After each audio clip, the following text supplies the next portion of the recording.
မင်္ဂလာပါခင်ဗျာကျွန်တော်နာမည်ကတော့စိုးသူရလို့ခေါ်ပြီးအသက်36နှစ်ရှိပါပြီဗျ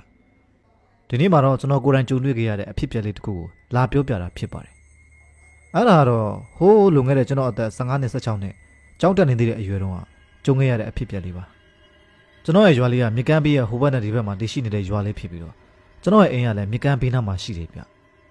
ကျွန်တော်တို့ရွာလုံးကအဲ့ဒီမြေလေးထဲမှာပဲငါးဖမ်းချပြီးတော့အဲ့ဒီမြေလေးကိုပဲတရွာနဲ့တရွာတွာလာဖို့အတွက်အသုံးပြုကြရပါတယ်ကျွန်တော်ငငယ်ကတငယ်ချင်းတွေနဲ့အတူတူအားလက်ချင်းတွေမှာငါးများထွက်လေရှိတယ်ဗျပြီးရင်ကျွန်တော်တို့အိမ်နဲ့တိတ်မဝေးလာတဲ့ကန်းဆန္ဒချုံမုတ်လေးထဲမှာဘယ်သူမှအသုံးမပြုတော့ပဲစွန့်ပစ်ထားတဲ့လေးလေးတစ်စင်းရှိပါတယ်မိုးရသည်ရောက်ပြီဆိုရင်မိုးတိထန်စွာရွာသွန်းမှုကြောင့်မြစ်ထဲကရေတွေကကန်းဆန္ဒအရှိကိုတက်လာတတ်ပါတယ်ကျွန်တော်ကြုံခဲ့ရတဲ့ကြက်သိန်းထားစရာအဖြစ်အပျက်ကတော့အဲ့ဒီတော့မိုးရသည်မှာကြုံတွေ့ခဲ့ရတာဗျတညမှာကျွန်တော်ကြောင်းအောင်ပေးလိုက်တဲ့အိမ်စာလုံးနေတော့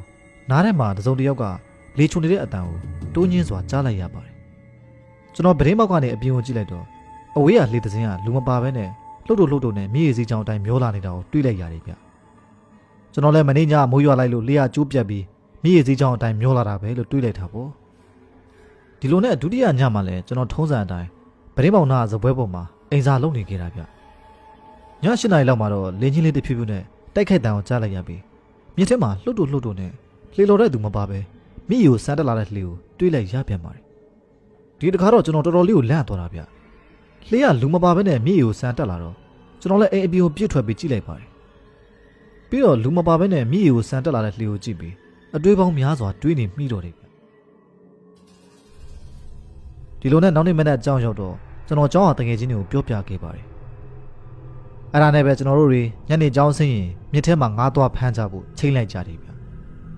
ျဒီလိုနဲ့ကျွန်တော်တငယ်ချင်း3ယောက်ရဲ့အတူတူကျောင်းဆင်းတော့မြစ်ဘေးကိုထွက်လာကြပါတယ်ကျွန်တော်တငယ်ချင်းတွေရဲ့နာမည်တွေကိုတော့ငါပိုင်ငါထုံးနဲ့ငမျိုးလို့အတူခောက်တိုးလိုက်ပါမယ်ဗျကျွန်တော်မြေကမ်းနားဆွန့်ပစ်ထားတဲ့လှေလေးကိုတွားကြည့်တော့လှေကခါတိုင်းရှိနေကြနေရာမှာမရှိတော့ပဲအဲ့နေရာနဲ့အနှဲငယ်လှမ်းတဲ့နေရာမှာတောင်တင်းနေတာကိုတွေ့လိုက်ရပါတယ်ဒါနဲ့ကျွန်တော်တငယ်ချင်းငါပိုင်ကလှေပေါ်ကိုအရင်ခုန်တက်လိုက်တယ်ဗျရောက်နေတို့တွေငါးတော့ဖမ်းကြမလားလာလှေပေါ်တက်ငါပိုင်ပြောတာနဲ့ကျွန်တော်တို့လည်းလှေပေါ်ကိုတက်လိုက်ကြပြီးမြစ်အလဲကိုလှော်ခတ်ခဲ့ကြပါတယ်မြစ်အလဲရောက်တော့ငါပိုင်ကပါလာတဲ့ပိုက်ကုံကိုဖြန့်ကာရေထဲပစ်လိုက်ပြီးငါဖမ်းခဲ့ကြတယ်ဗျပိုက်ကုံနဲ့မိလာတဲ့ငါးတွေကိုကျွန်တော်တို့အတူတူခွဲယူခဲ့ကြပါတယ်ငါပိုင်နောက်ထပ်ကွန်ပစ်ဖို့ဟန်ပြင်းနေတဲ့အချိန်မှာပဲကျွန်တော်လေကိုတစုံတစ်ယောက်ကလှုပ်ခါလိုက်တယ်လို့လေကတော်တော်လေးကိုခါရမ်းသွားခဲ့တယ်ဗျကျွန်တော်တို့လည်းရေထဲပြုတ်မကြအောင်လေကိုကိုင်းထားကြရပါတယ်အဲ့အချိန်မှာငမျိုးကရုတ်တရက်ရေထဲကိုငုံကြီးကထအော်လိုက်ပြီးလေပေါ်ကနေရေထဲကိုခုန်ချကာကမ်းဘက်ကိုလက်ပစ်ကူးသွားခဲ့တယ်ဗျကျွန်တော်တို့ကိုလှမ်းအော်ခေါ်ပေမဲ့ကျွန်တော်တို့ကိုဂီးမဆိုင်ဖက်နဲ့ကမ်းဘက်ကိုသာကြောက်လန့်တကြားနဲ့ကူးခတ်သွားခဲ့ပါတယ်သူကမ်းမော်ရောက်တဲ့အချိန်မှာကျွန်တော်ရှိရာဘက်ကိုလက်ညှိုးထိုးလာခဲ့တယ်ဗျဟဲ့အောင်လေလှေပေါ်မှာတရက်ရှိတယ်ကွာကျွန်တော်3ယောက်လည်းတယောက်မျက်နှာတယောက်ကြည့်လိုက်ကြပါတယ်လေပေါ်မှာကျွန်တော်3ယောက်ကလွဲပြီးတော့တခြားသူဘယ်သူမှမရှိနေခဲ့ပါဘူးကျွန်တော်ကမ်းပေါ်ရောက်တဲ့အခါမှာတော့ငမျိုးကကျွန်တော်သူ့စကားကိုမယုံတာကိုရင်းမိသွားဟန်တူပါတယ်မင်းတို့ငါ့ကိုမယုံကြဘူးမလားအေးမယုံရင်လည်းမင်းတို့သဘောပဲဟဲ့အောင်လေငါတော့ဒီမှာဆက်မနေတော့ဘူးပြန်နေတော့မယ်ပြောပြီးတာနဲ့ငမျိုးကဘသူ့ကိုမှမဆောင်တော့ပဲအရင်ထွက်သွားခဲ့ပါတယ်ကျွန်တော်တို့လည်းရလာတဲ့ငါးတွေကိုကိုဝေစုကိုခွဲယူကြပြီးသူ့အိမ်ကိုအိမ်ပြန်ခဲ့ကြတာပေါ့အိမ်ရောက်တော့ရလာတဲ့ငါးကိုကျွန်တော်အဖေကိုပေးလိုက်ပြီးကျွန်တော်အိမ်နဲ့မလှမ်းမကမ်းတာမှာစွန့်ပစ်ထားတဲ့ပိုင်ရှင်မဲ့လှေအကြောင်းကိုမေးကြည့်ခဲ့ပါတယ်။အော်အဲ့ဒီလှေလား။အဲ့ဒီလှေပိုင်ရှင်ကဆုံးသွားတော့ဘယ်သူမှသုံးနေသူမရှိလို့ဒီအတိုင်းစွန့်ပစ်ထားတာကွယ်။ဟုတ်လားဗျ။ညနေကသားတို့တွေအဲ့ဒီလှေနဲ့ငါးဖမ်းထွက်ခဲ့ကြတာ။ဟေးအဲ့ဒီလှေကိုယူသွားတော့သားတို့ထူးဆန်းတာဘာမှမကြုံအောင်လား။အဖေကအခုလိုမေးတော့ကျွန်တော်လည်းအဖေမေးကောင်ကထူးဆန်းတာနဲ့အဖေပြောတဲ့အထူးအဆန်းဆိုတာဘာလဲလို့ထပ်ပြီးမေးလိုက်ပါတယ်အဲ့ဒါနဲ့အဖေကအရင်တော့အဲ့လှေရဲ့ပိုင်ရှင်ကတေးသွားတဲ့သူတွေရဲ့အလောင်းတွေကိုအခကြေးငွေယူပြီးတဲပြီးတဲ့အလုပ်ကိုလုပ်တယ်ဆိုပြီးစပြောပြခဲ့တယ်ဗျလေပိုင်ရှင်တေးသွားတော့သူ့ရဲ့လှေကိုဘယ်သူမှဆက်ပြီးအသုံးပြုတဲ့သူမရှိတာကြောင့်အခုလိုစွန့်ပစ်ထားလိုက်တော့တာပါတခါတရံမှာရွာသားတွေကအဲ့စွန့်ပစ်ထားတဲ့လှေကလှော်တဲ့သူမပါပဲမြစ်ထဲမှာစုံဆင်းလိုက်စမ်းတက်လိုက်နဲ့သွားနေတာကိုမကြာခဏမြင်ကြရတယ်ဆိုပြီးတော့လည်းပြောပြခဲ့တယ်ဗျနောက်နေ့မနေ့အကြောင်းရောက်တော့ထုံးစံအတိုင်းမနေ့ကအဖေပြောပြတဲ့လှေအကြောင်းကိုတငယ်ချင်းတွေကိုပြောပြခဲ့ပါတယ်တငယ်ချင်းတွေလည်းအံ့ဩကုန်ကြတယ်ဗျ အဲ့ဒီအချိန်မှာငမျိုးကခုနေ့ကသူရေထဲကိုခုံဆင်းပြေးခဲ့ရတဲ့အကြောင်းကိုပြောပြတော့ပါတယ်ငမျိုးပြောတာအဲ့ဒီနေ့ကကျွန်တော်တို့ငါးဖမ်းနေကြတော့လှေလှုပ်ရမ်းသွားတဲ့အချိန်မှာသူမထင်မှတ်ပဲလှေပေါ်မှာထိုင်နေတဲ့အရင်မဲကြီးကိုရေထဲကနေမြင်လိုက်ရတယ်လို့ဆိုတယ်ဗျသူလှေပေါ်ကိုကြည့်လိုက်ပေမဲ့လှေပေါ်မှာကျွန်တော်တို့ကလွဲပြီးဘယ်သူမှမရှိပါဘူးရေထဲကိုပြန်ကြည့်လိုက်တဲ့အခါမှာအဲ့ဒီအရင်မဲကြီးကငုတ်တို့ထိုင်နေတာကိုပြန်တွေ့ရတာကြောင့်သူလည်းအကြောက်လွန်ပြီးလှေပေါ်ကနေခုံဆင်းပြေးခဲ့တာလို့ဆိုပါတယ် ဟေ့အောင်သူရမင်းအဖေပြောတဲ့လေပိုင်ရှင်အဖြစ်အသေးတာကြားလာပြီခုချိန်ဆိုသူလည်းတနေရာမှာဘဝသိပြန်စနေရောပေါ့ငါထင်တာငမျိုးတော့သူအမြင်မှားတာပဲဖြစ်လိမ့်မယ် ငမျိုးကတော့သူအမြင်မှားတာမဟုတ်ကြောင်းညင်းနေခဲ့တာပေါ့ဗျာဒီလိုနဲ့ကျွန်တော်တို့တွေအကြောင်းစင်းချိန်အတူတူငါးသွားမှဖမ်းပေးကြတော့တာရှက်အနေငယ်ကြားသွားခဲ့ပါတယ်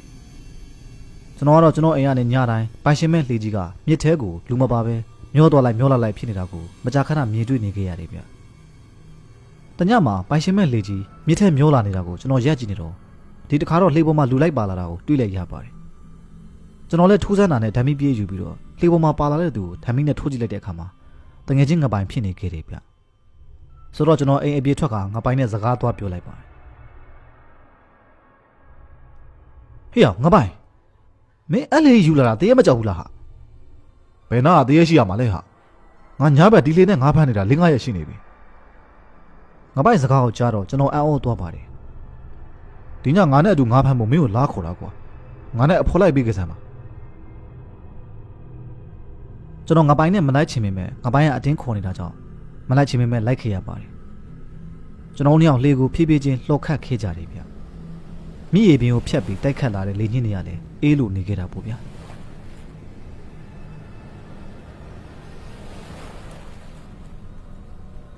သူရမင်းဒီမှာခဏဆောင်ဟိုဘနာမှာငါမြုံထောင်တာတွားယူလိုက်အောင်မယ် ငပိုင်ကအဲ့လိုပြောပြီးသူထောင်းထားတဲ့မြုပ်တွေရှိရဘက်ကိုရေကူးသွားခဲ့ပါတယ်ကျွန်တော်လည်းမြုပ်တွေကငါးတွေကိုကူတယ်ပေးဖို့အတွက်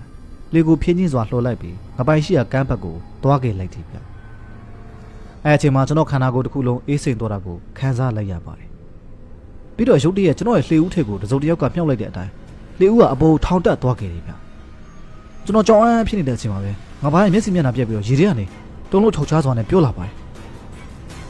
ဟေ့မနာနဲ့ငါဘက်ကမလာနဲ့ အဲ့လိုပြောကသူ့စီမလာဘူးအမှုအရာလောက်ပြနေခဲ့ပါတယ်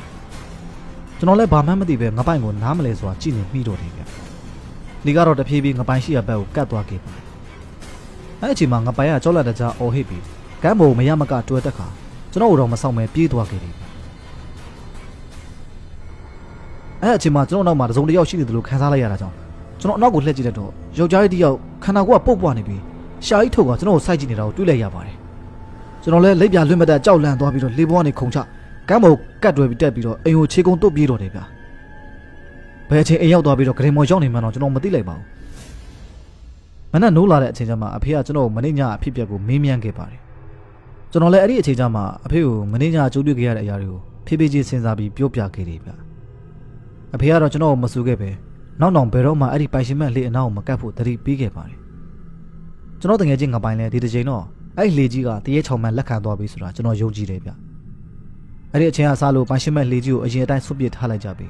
ဒီနေ့အထိလေကြီးကညဘက်တည်းဆိုရင်လူမပါဘဲနဲ့မြစ်ထဲမျောနေတာကိုကျွန်တော်မကြာခဏတွေ့နေရတော့မှာပဲဟုတ်ကဲ့ဇလန်းလေးကောက်ဒီလောက်ပါပဲခင်ဗျာအားလုံးကျေးဇူးတင်ပါတယ်ခင်ဗျာ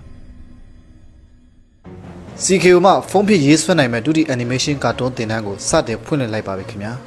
software သွင်းပြီး animation အခြေခံမှစတင်ပြီးတော့အခုဗီဒီယိုမှာပါတဲ့ animation move video ဆွဲနိုင်တဲ့အထိလေ့လာသင်ကြားရမှာဖြစ်ပါတယ်ဗျ social media မှာ animation story ဖန်တီးပြီးတော့ဝင်ငွေရှာလိုတဲ့သူတွေကာတွန်းနည်းပညာနဲ့မိမိရဲ့စကူးရင်ကဘာကိုဖန်တီးလိုသူတွေဝါသနာအနေနဲ့ရောဝမ်းစာအနေနဲ့ရောလေ့လာလိုသူတွေ CKO ကဖန်တီးထားတဲ့ဗီဒီယိုတွေအတိုင်းစိတ်ဝင်စားဖန်တီးခြင်းသူများအတွက် CKO မှာ Yo-Yo class နဲ့ Master class ဆိုပြီးတော့သင်တန်းတစ်မျိုးဖွင့်ပေးထားပါပြီခင်ဗျာမိမိကျန်တဲ့တရားအတန်းအောင်ရွေးချယ်ဖို့ CKO မှာအတန်းအရင်နဲ့သိကျင်အောင်မေးလို့ရပါပြီနော်